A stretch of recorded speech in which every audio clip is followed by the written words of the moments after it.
আমরা মাইজ গ্রামের মধ্যে পড়ে, এটা সৌজপুর জায়গা আর কি। তাই যেমন সকালবেলা ভোরবেলা 4:30 পৌনে 5টার সময় হইব, মানে ঝাড়ু দিতেছে, তখন হঠাৎ করে একজনের মুখ বান দিয়া তারপরে এসে তাই পিছের থেকে অ্যাটাক করছে।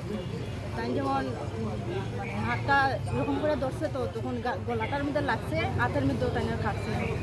তারপরে তো মাটির মধ্যে ফালাইয়া মনে হয় অন্য কোনো বাজে উদ্দেশ্য থাকতে পারে। সব ঘুমো এরকম ভোরবেলা তো অ্যাটাক করা কোনো কথা না।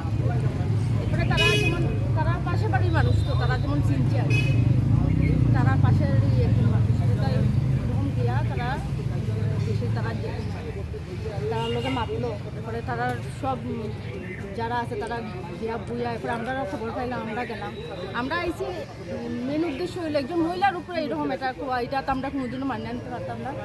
আমরা চাইতেছি একটা উপযুক্ত ব্যবস্থা হইতো, যাতে নিজের বাড়ির যদি একজন মানুষ যদি সেফ না থাকে, তার কোন জায়গা সেফ থাকে একটা ব্যবস্থা হইতো। এর লেগে আমরা আইসি। ছেলেটার নাম কামাল